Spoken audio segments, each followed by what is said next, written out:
mga ano pamaya, bigyan ko kayo ng example ng isang DDS na tinuturing ko pa rin kaibigan hanggang ngayon.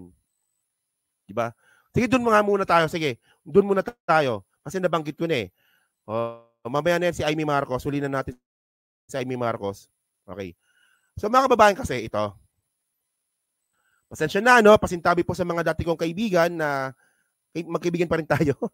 Kasi sinasabi ko naman na ayokong banatan yung mga dati kong mga nakasama na DDS nung eleksyon.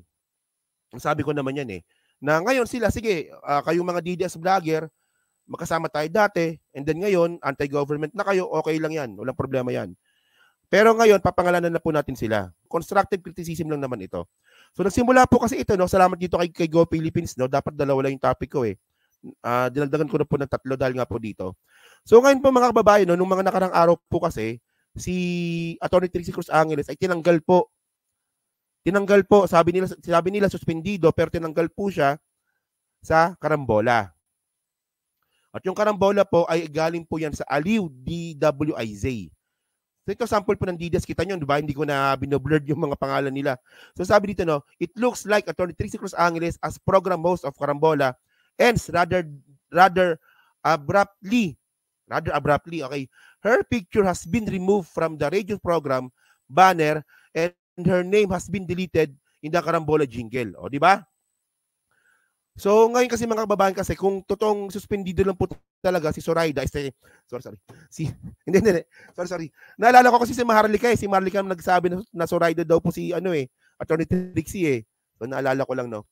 So, kung totoong suspendido lang po kasi si Atty. Trixie Cruz Angeles, bakit tinanggal siya doon sa banner? At bakit tinanggal din po siya doon sa jingle? So, bakit ganon?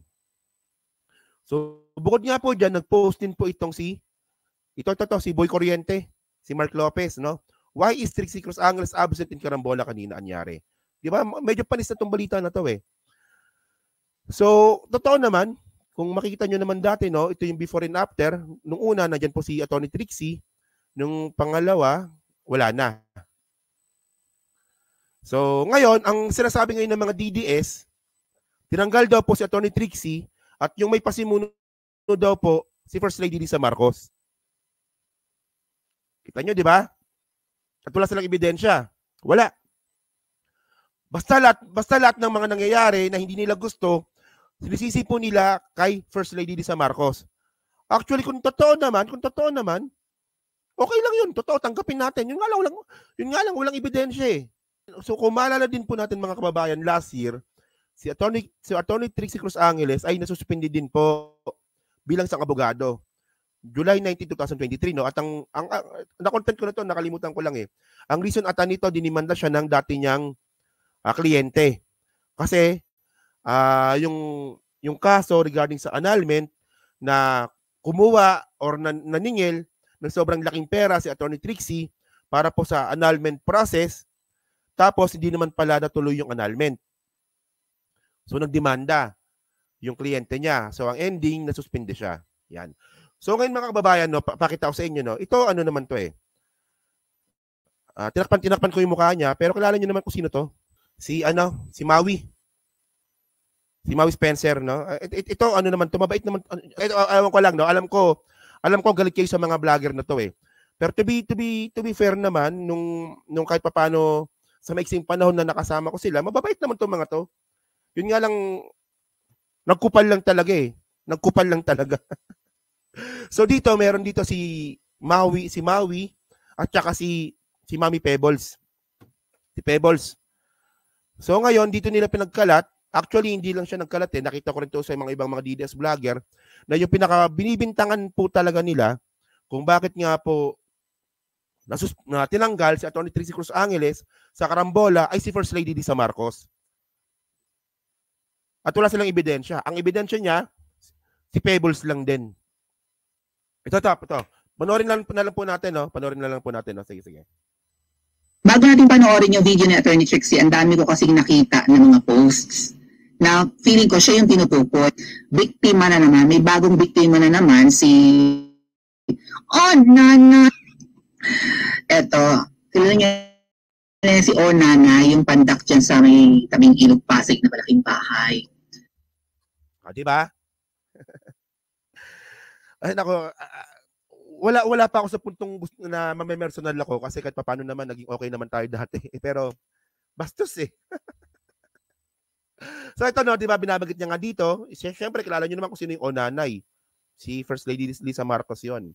At yung source nga po ni Maui Spencer, si Pebbles. Si Pebbles, tinan niyo sinabi niya dito, tinan niyo ha. Ito nga sabi ni Pebbles. Pag hindi inalis sa radio station, hindi bibigyan ng prangkisa sa susunod na extension. Yan ang kondisyon. Kapag hindi inalis ang empleyadong ito ng isang radio station, hindi bibigyan ng oh my God, damay ang buong stasyon. Gago tong si Onanay talaga, no? Eh di ang daming mawawala ng trabaho. Demonyo! Ako po ay, at saka si attorney niya, ayan nga, sa picture niya, ay galing po sa stasyon na yun. Di ba nakita nyo kung paano, kung gaano kaloko-loko itong mga to? Yung source din nila, sila lang din.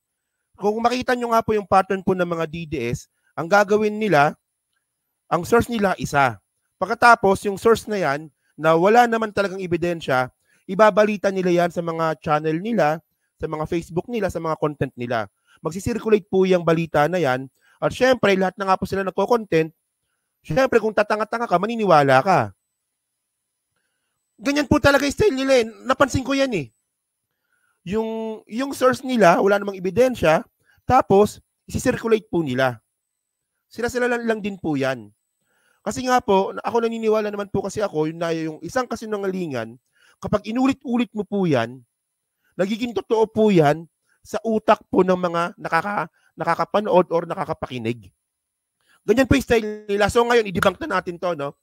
Nating personal didibang ko lang kayo. Kasi ang pinagkakalat ngayon ng mga DDS, ang pinagkakalat kasi nila ngayon, kaya daw po tinanggal si Attorney Trixie Cruz Angeles kasi sa susunod daw po na pag-apply po ng prangkisa is posibleng manganib. Actually, itong content na to galing kay Go Philippines to. No? Maraming salamat sa Go Philippines. So ito mga kababayan, no? Totoo ba yan? Una mga kababayan, simpleng Google lang yan, simpleng Wikipedia lang yan. Yung may hawak po kasi ng karambola ay yung Aliw Broadcasting Corporation. ABC. Yan no? Sila po may hawak po ng karambola.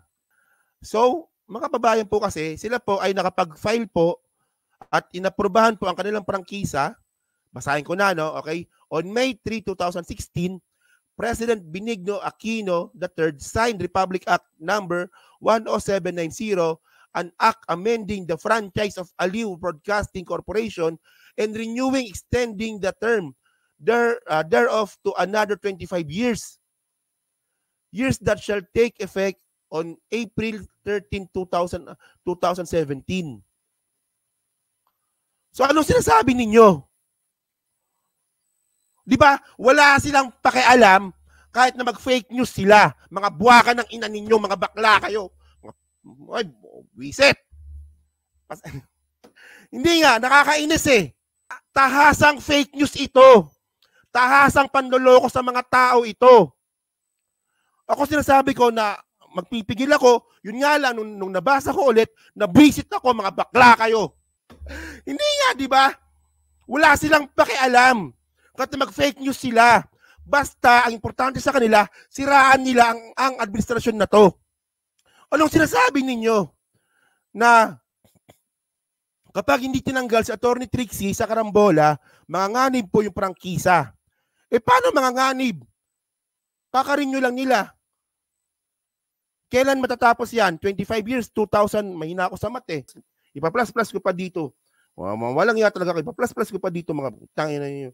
2017 plus 25. 2042 pa, may expired. 2042 pa! Bakla!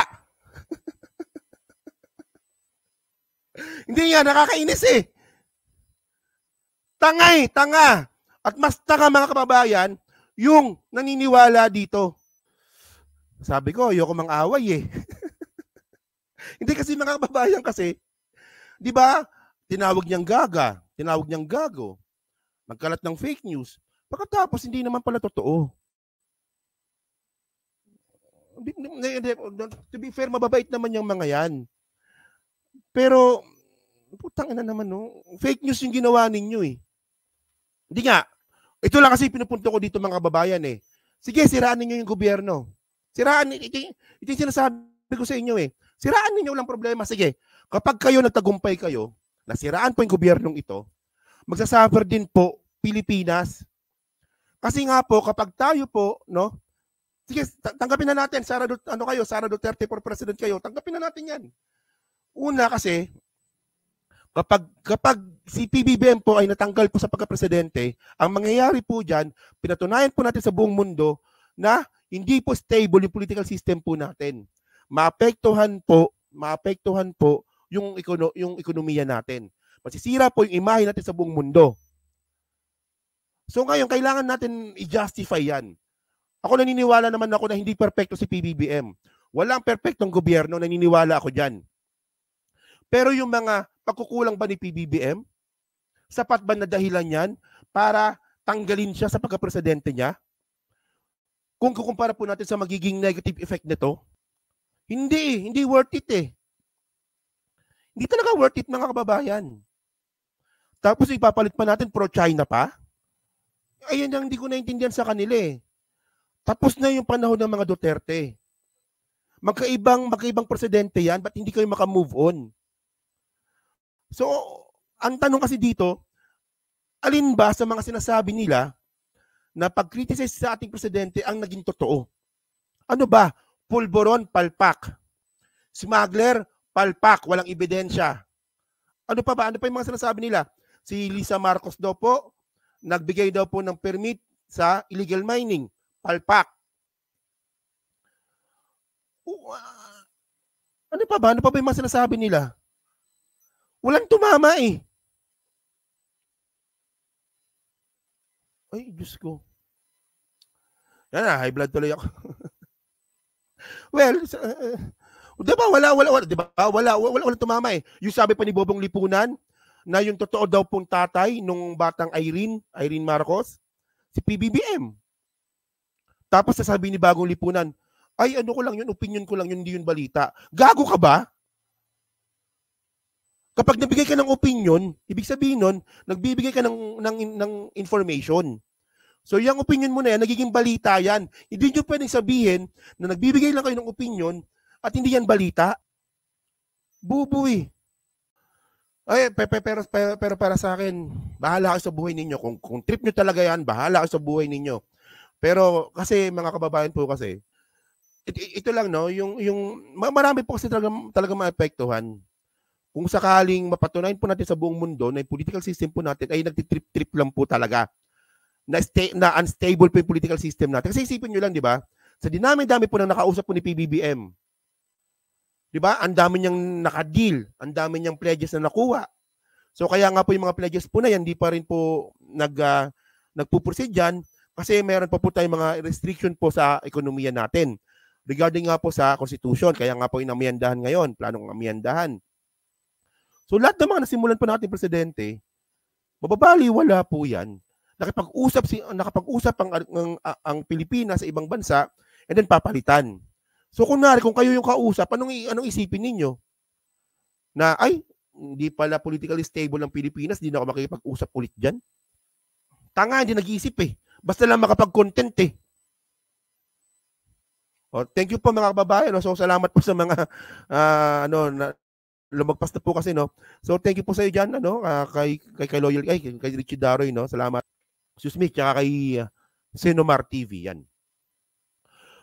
So ito mga kababayan no. So diyan po sa 1,256 po na nanonood, pahingin na lang po ako ng like para po makatulong po sa content po na to.